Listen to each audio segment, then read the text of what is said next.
Welcome to the Kumar Dev educational. कविता और जीवन एक कहानी अगेय। मैं आपको सिर्फ कहानी नहीं, कहानी से कहीं अधिक कुछ सुनाने लगा हूँ। जरा कान लगाकर, नहीं कान से अधिक मन लगाकर सुन लीजिए। जो गाली आप देना चाहते हैं, पढ़कर अपन गाली देंगे, यह तो निश्चित है, उसे जरा अंत तक रोक रखिए।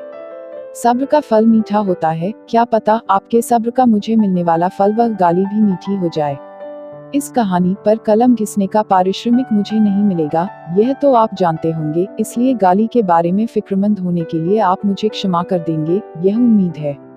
और जब कहानी से अधिक कुछ कहने लगा हूँ, तब प्लॉट कथानक के झगड़े में क्या पड़ना। ये छोटी बातें कहानी के लिए ठीक होती हैं।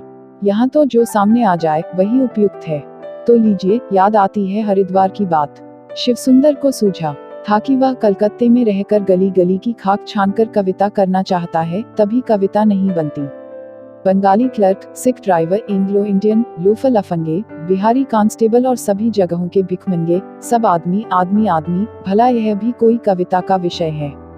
इंसान और कविता हूँ। कविता के लिए चाहिए प्रकृति, नदी नाले, पलाश के उपवन, लता फूल, मलय पवन और दूर कहीं कुछ अस्पष्ट अदृष्ट नहीं, दूर कहीं किसी मुपुरवलयित रहस्यमयी की पग ध्वनि। और इस सूझ के उठते ही वह बोरिया बिस्तर कम बोरिया अधिक लेकर हरिद्वार चला आया था। गुरुकुल की तरफ नहर के किनारे एकांत में एक मकान में सिरे का कमरा उसे मिल गया था, वहीं रहकर वह कवि ताके प्रादुर्भाव की प्रतीक्षा कर रहा था। वह अभी तक प्रकट ही नहीं थी। दिन भर अरहर के खेतों में भटकना उसे अच्छा लगा था। दूर एक पहाड़ी की चोटी पर बने हुए देवी के मंदिर की आड़ में सूर्य का मुंह छिपा लेना और भी अच्छा लगा था। और शाम को गंगा की ओर से जो तेज और शीत हवा आकर बारीक पिसी हुई रेत का परिमल उसके सारे चेहरे पर चिपका गई थी, वह भी उसे बुरी नहीं लगी थी। लेकिन अच्छे लगकर ही ये सब रह गए थे, जिस 13वीं घटना की उन्मेष की आशा उसने की थी, वह नहीं हुआ था। रात को चारपाई पर लेटा लेटा वह सोच रहा था कि क्यों नहीं हुआ वह उन्मेष, और कुछ उत्तर नहीं पा रहा था। केवल एक अतृप्ति सी उसे घेर रही थी। वह कभी ऊँघ लेता, फिर जाग जाता, और जागने पर न जाने क्यों उसे सूना सूना लगता और झल्लाहट होती। उसे लगता कि जीवन बहुत अधिक नीरस है, उसे जीने के लिए कविता की जरूरत है, मुखर सौंदर्य की जरूरत है। वह फिर ऊँघ गया और जब चौंक कर जागा तब आधी रात थी। उस सन्नाटे में अकस्मात जाग जाने का कारण उसे नहीं समझ आया। वह कान लगाकर सुनने लगा कि किस स्वर ने उसे जगाया था। कुछ नहीं, यूं ही जाग गया था वह। लेकिन उसे जान पड़ा कि कमरे की खिड़की के बाहर कहीं नुपुरों की ध्वनि हो रही है, रह रहकर और बदल बदल कर मानो कोई स्त्री संप्रांत गति से चल रही है, कभी रुककर और कभी तेजी से। इतनी घनी रात में कौन बाहर, और क्यों? शिवसुंदर री तरह जाग गया। उसकी अशांति केंद्रित होकर एक तनी हुई प्रतीक्षा बन गई। नुपुरों की ध्वनि फिर आई। उसने कोशिश की कान लगाकर पहचान सके कि कहाँ से आती है, लेकिन उसे लगा कि कभी वह एक तरफ से आती है, कभी दूसरी। क्या हवा ही उसे धोखा दे रही है? रह रहकर एक मीठा सा झोंका आ जाता है, कभी एक तरफ से, कभी दूसरी तरफ से। क्या इसीलिए तो नहीं वह स्वर भी भागता हुआ जान पड़ता? क्योंकि किसी अभिसारिका का यदि वह स्त्री अभिसारिका है तो। लेकिन और हो क्या सकती है, ऐसे समय इधर उधर भागना, वह भी जब उसके पायल जोर से हों, कुछ जचता नहीं। कवि भी कह गए हैं, मुखरम धीरम त्यज मंजीरम। तभी पायल बड़े जोर से बज उठे। शिवसुंदर उठ बैठा। यह स्वर मानो उसके सिरहाने के पास से ही आ रहा था। उसका हृदय धक धक करने लगा। इस एकांत निर्जन स्थल में किसी अपरिचित का इतना साहस। पायल फिर बजे और शिवसुंदर जान गया कि वे कहाँ हैं। उसके सिरहाने के पास की खिड़की के बाहर ही वह स्वर है। लेकिन कौन है यह स्त्री, और इतनी रात वहां क्यों है? और इतना हौसला उसका कैसे है? शायद कोई पुष्चली स्त्री होगी। लेकिन पुष्चली होती तो क्या इससे अधिक चतुर न होती? चुपचाप न आती? शिवसुंदर को प्रतीत हुआ कि बहुत तेज गति से बहुत सा सोच जाने की जरूरत है। वह जल्दी जल्दी दिन भर में देखते हुए प्रत्येक स्त्री मुख की याद करने लगा, कौन हो सकती है जो उसके पास आई है। ... तमोलिन से जब पान लिया था तब वह पैस लेते हुए मटकाकर मुस्करा दी थी। लेकिन उस मुस्कराहट में तो खास कोई बात नहीं थी। लगी तो वह ऐसी ही थी मानो ग्राहक का दस्तूर हो। जैसे पान के साथ तंबाकू मुफ्त मिलता है, वैसे ही मुफ्त यह मुस्कान दी गई जान पड़ती थी। लेकिन कौन जाने, ये आधी रात में बजते हुए पायल भी उसके दस्तूर में ही शामिल हों। शाम को उसने हलवाई से दूध लिया था, तब हलवाई की लड़की भी बैठी थी। शिवसुंदर एकटक उसकी ओर देख रहा है। सहसा यह जानकर वह शर्म से लाल हो आई थी और भीतर चली गई थी। शर्म क्या है? पुरुष को आकर्षित करने का एक साधन, तभी तो मारवाड़ी ने पति के सामने घ निकालती हैं। लेकिन मेलों में अधरंगा नहा आती हैं। पति को आकर्षित करना हो तो गैर आदमी आदमी थोड़े ही हैं, सिर्फ गैर हैं। और वह मांगने वाली औरत ऐसी उसने कभी नहीं देखी थी। जब वह साधारण अपील से आकृष्ट नहीं हुआ, तब बोली, तेरा धोबन पी लूं बाबू, 1 पैसा दे, तेरा थूक चाट लूं बाबू। जब इससे भी उसे ग्लानि ही हुई, तब तेरे गुलाबी गालों पे मरू बाबू, 1 पैसा दे, तेरो दाढ़ी को हाथ लगाऊं बाबू। और बढ़कर उसकी ठोड़ी ही तो पकड़ ली थी उसने। शिवसुंदर उठकर खिड़की पर जा पहुंचा। आंखें फाड़ फाड़ कर उसने बाहर देखा, कोई नहीं दिखा। वह फिर आकर चारपाई पर लेट गया। और तभी पायल फिर बजे। वह फिर उठ बैठा। अपने हृदय का स्पंदन उसके लिए असह्य होने लगा। उसने फिर खिड़की पर जाकर देखा, कुछ नहीं। तब उसने एकदम किवाड़ खोल दिया और बाहर निकल आया। घर का चक्कर काटा, लेकिन कोई नहीं दिखा। वह फिर किवाड़ पर आकर रुका कि दूर का ही पायल फिर बजे। शायद वह स्त्री हताश होकर लौटी जा रही है। अरहर के खेतों में से वह स्वर आया था। शिवसुंदर के भीतर उत्कंठा इतनी उमड़ आई थी कि अब उस रहस्य को खोल डालना बहुत जरूरी हो गया था, उस स्त्री को खोज लेना। और रात भी तीव्र गति से बीतती जा रही है, यह भी फिक्र उसे हो आई थी। नींद उसकी आंखों में नहीं थी, कुछ और था जो उसके लिए अभ्यस्त नहीं था और जिसका वह नाम नहीं जानता था। वह लपक कर अरहर के खेत में घुसा। उसके मन में आया, अगर मैं शब्दवेधी बाण चलाने की क्रिया जानता तो उसे बाणों से ऐसा घेर लेता कि एक जगह टिककर खड़ी रहती। लेकिन शिवसुंदर की आतुर आंखों ने अंधकार को भेद डालना चाहा, पर कुछ दिखा नहीं। उसे शीघ्र ही आने वाले सवेरे की याद आई, पर सवेरा हो जाने से सब चौपट हो जाएगा। उसने धीरे से पुकारा, कौन हो तुम? जवाब नहीं आया। उसने फिर कहा, कौन हो? इधर निकल आओ। फिर भी उत्तर नहीं मिला। उसे बिहारी का एक दोहा याद आया, अरहर कपास ईख सब कट जाएंगे। अभी अरहर कटने के दिन नहीं आए, पर वह तो रात भी नहीं बीतने देना चाहता। उसने फिर पुकारा, कहाँ हो तुम? उत्तर में कुछ दूर पर पायल बजी, दाईं ओर कहीं पर, लेकिन नहीं। वह फिर बजी तो उसे प्रतीत हुआ कि बाईं ओर है। वह खेत से बाहर निकलकर मेड़ पर आया, हताश सा बैठ गया। हवा का झोंका कभी कभी आता था, तब उसमें बसे हुए शीत से शिवसुंदर का कुंठित मन और भी सिकुड़ जाता था।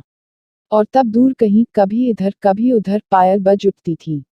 रात या यूं कहे कि भोर, क्योंकि पौ फटने ही वाली थी, अत्यंत सुंदर था। लेकिन शिवसुंदर का ध्यान उधर नहीं था। वह मरमाहत सा मेड़ पर बैठा था। उषा की एक लाल किरण आकाश में फिर गई, मानो देवी के आने के लिए मार्ग को बुहार गई, किसी मंगल सूचक लाल चूर्ण से चौकपुर गई। शिवसुंदर की थकी आंखों ने देखा, चारों ओर प्रकृति का लास है, नदी है, नहर है, पलाश के फूले हुए उपवन है। समीरण धीरे धीरे बहने लगा और फिर न जाने किसके पायलों की ध्वनि उसके पास लिए आ रहा है। लेकिन इस सब की जैसे उस पर छाप नहीं पड़ी। उसमें सिर्फ एक ही जिज्ञासा थी, जिससे पायल है, वह कहाँ है? पायल उसके हाथ के पास ही बजे। उसके चौंक कर देखा, वहां एक छोटा सा सूखा सा पौधा था और कुछ नहीं। क्षण भर शिवसुंदर स्तब्ध रह गया, फिर मानो आकाश से गिरा। फिर उसमें एकाएक निराशा का क्रोध उमड़ आया। उसने एक ही झटके में उस पौधे को जड़ समेत नोच लिया। और उसके क्रोध कंपित हाथों में भी उस पौधे में लगी हुई पकी फलियों ने कहा, खनन। और उसके क्रोध कंपित हाथों में भी पौधे में लगी हुई पकी फलियों ने कहा। शिवसुंदर ने उस हताशा में मानो सत्य को देख लिया, लेकिन समझने से पहले ही वह सत्य बुझ भी गया। उसने जाना कि वह सिर्फ कविता ही नहीं चाहता है, सिर्फ सौंदर्य ही नहीं चाहता है, इससे अधिक कुछ चाहता है। लेकिन क्या चाहता है, वह नहीं जानता। इतना जानता है कि वह अतृप्त रह गया है, भूखा रह गया है, चौंककर ऐसे जाग गया है, उन्निद्र हो गया है उसे। शिवसुंदर धीरे धीरे घर लौटा। रात भर की घटनाएं मानो एक पहले कभी सुने हुए ग्राम्य गीत की एक पंक्ति में सिमटकर उसके मन में गूंजने लगी, तेरी पैंजनियां न्यू बाजे ज्यूं बाजे बीच सनीदा। बेवकूफ कहीं का उल्टी बात कहता है। आखी रग गंवार रहा होगा। बीच सनी दा न्यू बाजे ज्यू बाजे तेरी पैंजनियां होना चाहिए था। पर घर पहुंचते पहुंचते वे घटनाएं इससे भी छोटे एक सूत्र में सिमट आईं, वह जीवन मांगता है। कविता मांगना, सौंदर्य मांगना बेवकूफी है। जहां जीवन नहीं है, वहां कविता क्या और सौंदर्य क्या? वे होंगे वैसे ही खोखले, जैसा यह बचता हुआ सनी का बीज। तब फिर कलकत्ता। लेकिन कलकत्ता जीवन कहाँ है? वह तो निरा सत्य ही सत्य है, कड़वाहट ही कड़वाहट है। और कड़वा अधिक से अधिक 6 रसों में से एक है, तब सत्य भी जीवन का अधिक से अधिक 1/6 हिस्सा है। बाकी 5 और कहा है, मधुरेण समापित। मधुर नहीं तो कुछ नहीं, वही रसों में रस है। शिवसुंदर को समझ आ गया कि उसने गुरुकुल की तरफ आकर गलती की। वह सामान लेकर हर की पौड़ी पहुंचा, वहां मेले की भीड़ को चीरता हुआ भीतर घुसा और अंत में ठीक ठाक करके उसने एक कमरा ले ला या और जिससे गंगा और उसके पार की पहाड़ियां भी दिखती थी, और उस पार घाट की सीढ़ियां, उन पर आने जाने वाली भक्त भक्तिनियों की भीड़ें और ऊपर का रास्ता भी दिखता था। सामान एक ओर रखकर वह झरोखे पर बैठ गया और नीचे झांकने लगा। जीवन पाने का यही एक ढंग है। कलकत्ता में तो आदमी पिस जाता है, और वह भी किन में? गंदे, मैले कुचले लोगों में, जिनसे छू जाने पर दिन भर अपने शरीर से बू आती है। यहाँ और बात है, सौंदर्य भी है, लोग भी हैं, गति भी है। और फिर भी वह अलग है, इस भीड़ भड़के के अधीन नहीं, उससे ऊपर है, दर्शक है। दर्शक होकर ही जीवन से काव्य रस खींचा जा सकता है, जो स्वयं उसमें पड़ गया वह तो तिल हो गया जिसे पेर कर तेल खींचा जाएगा। शिवसुंदर की दृष्टि नीचे घाट की सीढ़ियां चढ़ती हुई 2 स्त्रियों पर टिक गई। तभी न जाने क्यों उन्होंने भी आपस में बात करते करते ही ऊपर देखा। शिवसुंदर से आंख मिलने पर वे मुस्कुरा दी और आगे बढ़ गईं। हाँ, ठीक तो है। जिस चीज की ओर यह इशारा है, वह प्रेम ही तो है, जीवन ही तो है, क्योंकि जीवन का मधुरतम रस है। लेकिन मन शिवसुंदर का चाहे जितना भागे, दृष्टि उसकी नीचे ही लगी हुई थी। 2 और स्त्रियां उसके दृष्टिपथ पर गुजर रही थी। शिवसुंदर एकटक उनकी ओर देख रहा था। एक ने तिरछी चितवन से उसे देखा। वह दृष्टि मानो कौंधकर कुछ कह गई, पर दूसरी ने एक तीखी, सशंक और कुछ कुछ भीत दृष्टि अपनी संगिनी पर और शिवसुंदर पर डाली, और अधिक तीव्र गति से आगे चल पड़ी। शिवसुंदर थोड़ा सा मुस्कुरा दिया। फूल के साथ कांटे तो होने ही चाहिए, नहीं तो जीवन का मजा क्या? एक ओर आकर्षण, दूसरी ओर विघ्न, यही तो है जीवन। न जाने क्यों स्त्रियां जोड़ों में ही जा रही थीं, अकेली नहीं। एक और जोड़ा सामने से गुजरा। इन्होंने भी न जाने क्यों झरोखे के पास आकर ऊपर देखा।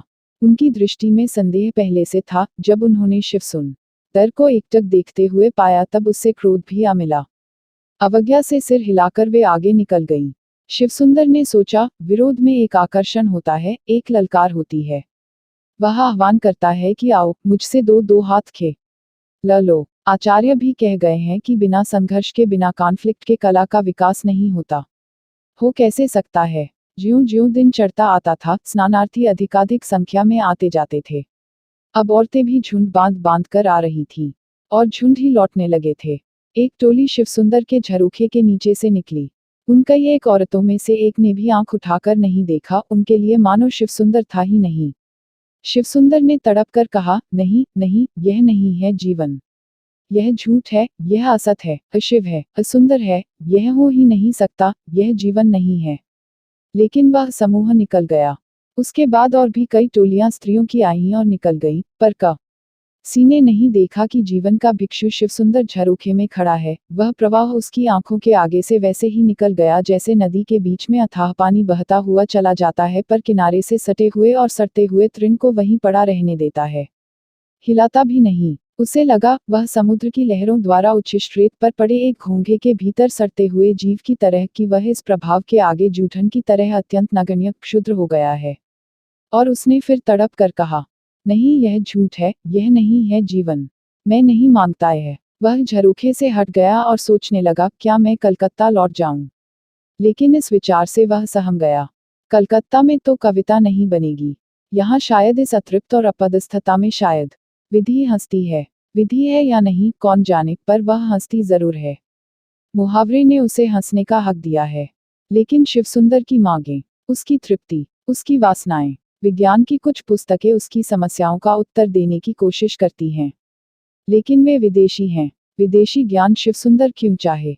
वह हिंदी लेखक है, हिंदी राष्ट्रभाषा है, वह राष्ट्रभाषा का लेखक है। क्या इतना ही इसलिए पर्याप्त नहीं है कि वह आंखें बंद करके गाया करे अपनी मान के गान, अपनी अनुभूति के गीत नहीं, अनुभूति के अपने अनुभव का आलाप। चाहे वह गाना उसके खाए हुए मंगते की पुकार की तरह क्यों न हो, जो एक दमड़ी की उपलब्धि के लिए पहले स्वर में दीनता लाता है, फिर उस दीन स्वर को सुनकर स्वयं मान लेता है कि वह आर्त है। शिवसुंदर भी तो आकाश के तारे तोड़ने का दम नहीं भरता, सामर्थ्य की डींग नहीं हाँकता। अभिमान के तिक्त और कर्म के कषाय रसों से उसे क्या, वह तो मधुरीन समापन चाहता है, वह तो मांगता है, सिर्फ मांगता है एक छदाम। अब आपको मौका है कि आप गाली दे लें।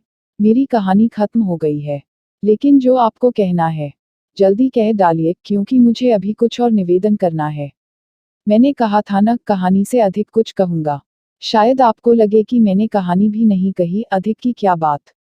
लेकिन अगर आपको यह लगा है तो आप तक दिल के गुबार निकाल चुके होंगे।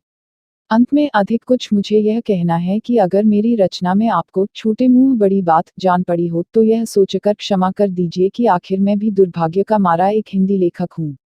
उस हैसियत से मैं भी आकाश के तारे तोड़ने या सामर्थ्य की डींग मारने वाला, अभिमान का तिक्त और कर्म का कषाय रस पीने वाला कौन होता हूँ। मैं भी तो मधुरिन समापेत के लिए मांगता हूँ सिखाए हुए आर्ट स्वर में आपकी दया की छदाम। कलकत्ता, नवंबर 1937। Thanks for watching. Like, share and subscribe.